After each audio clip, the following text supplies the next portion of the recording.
So hi friends, কেমন আছো তোমরা? আশা করি সবাই খুব ভালো আছো। হ্যাঁ, আমরা খুব ভালো আছি। তো তোমরা জানো আমি বিভিন্ন রকম ড্রয়িং করি, তার সাথে সাথে ওয়াল পেন্টিংও করছি নতুন নতুন। তো আমার করা ওয়াল পেন্টিং আমি যাদের বাড়িতে করছি, মানে এটা আমার একটা বন্ধু হয়, তো তোমাদেরকে দেখিয়ে দিই। একটা ওয়াল পেন্টিং কমপ্লিট হয়েছে, যেটা হচ্ছে এই ওয়াল পেন্টিংটা। এই ওয়াল পেন্টিংটা তোমরা দেখো, এটা কমপ্লিট। এটাতে আর বেশি কিছু করার নেই। এই ওয়াল পেন্টিংটা কমপ্লিট। আর একটা ওয়াল পেন্টিং হচ্ছে যেটা এখনও কমপ্লিট হয়নি, এই ঘরটারই ওই দিকের দেওয়ালটা। তা না, তোমাদের এক মিনিটের লাইটটা বন্ধ করলে ভালো দেখা যাবে। এবার দেখো, এবার দেখে বলো যে এটা কেমন লাগছে।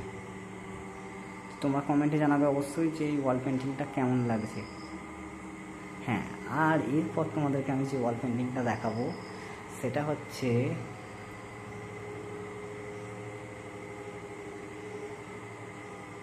তো এই ওয়াল পেন্টিংটা এখনও চলছে। হ্যাঁ, এটা এখনও কমপ্লিট হয়নি, তো এটা আমি এখনও করছি। তোমরা দেখো, দেখে জানো যে এটা কেমন লাগছে, তোমরা আমাকে বলো। তো এটা করছি আমি, হয়ে গেল আমার তো প্রায় 4 দিন টাইম লেগে গেল। এখনও কি যে কোশ্চেন হয়েছে, সব থেকে বেশি টাফ যদি বলি আমি এই জায়গাটা, দেখতে পাচ্ছি এই জায়গাটা করা হচ্ছে সব থেকে বেশি টাফ। আমার যেটা মনে হয়েছে, আমি এটা ফার্স্ট টাইম করলাম। আমি ফেসবুকে দেখেছি, ইউটিউবে অনেক জায়গাতে যে অনেকেই এই ওয়াল পেন্টিংটা করছে, তো আমিও ট্রাই করলাম। মানে আমি কথা বললাম যে এটা করলে কেমন লাগবে। তো যে আছে ভাই, আমার বন্ধু হয় আর কি, তো ও বললো যে ঠিক আছে তাহলে এটাই কর। তো তারপর আমি এটা করলাম। তো এটা আমি করেছি ফ্রি হ্যান্ডে করেছি, কিন্তু বিল ইউজ করিনি। জানি না ভাঙাচোরা হয়েছে কিনা, তোমরা কমেন্টে জানাতে যে এটা কেমন লাগছে।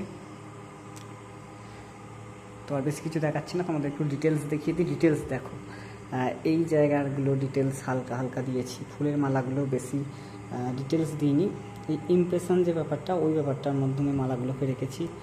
রুদ্রাক্ষ এখানে ডিটেলস বলতে কি, এই যে মেশানোটা না, এটা অনেকটা টাইম লেগেছে। ভালো করে দেখাচ্ছি, দেখো এই যে আঙুলের যে মেশানো, এই যে light tone, middle tone, dark tone, বিশেষ করে পায়ের এই পোর্শানটা, পায়ের এই পোর্শানটাই কতটা বড় দেখো। এই দেখো আমার হাতটার থেকে এতটা বড়।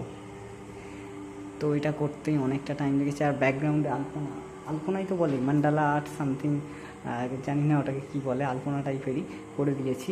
এটা নিজের মতো করে ভেবে করেছি। ওপরে যে স্ট্রাকচারটা দিয়েছি না, এটা এটা ময়ূরের পালকের মতো কনসেপ্টে আমি এটা করতে চেয়েছিলাম। তো যে ময়ূরের পালক যেরকম থাকে সেরকমভাবে ওটাকে সাজিয়েছি, আর বাকিটা নিজের মতো করে করেছি। আর ব্যাকগ্রাউন্ডে দেখো সাদা স্প্রে করেছি, আর তোমার ইয়েলো, দুটো মিক্সড করে স্প্রে করেছি। তোমার রঙ এই সব কিছু এখানেই আছে, সব কিছু এখানেই আছে। তো এই রকমই চলছে। স্প্রেটা তোমাদের দেখিয়ে দিই। এই যে এটা হচ্ছে আমার স্প্রে, এই স্প্রেটা ইউজ করেছি ওখানে। ওই যে ব্যাকগ্রাউন্ডটা এই স্প্রেটা ইউজ করেছি। তো আচ্ছা, খুব তাড়াতাড়ি কমপ্লিট হয়ে যাবে। কমপ্লিট হওয়ার পর আমি কমপ্লিট ভিডিও নিয়ে আসবো। তো আপাতত এই পর্যন্তই। তো তোমরা কমেন্টে জানাও, আর ভালো থেকো, সুস্থ থেকো, আর সিম্পল আর্ট সুশোভন আমার চ্যানেলের সাথে জুড়ে থেকো। বাই।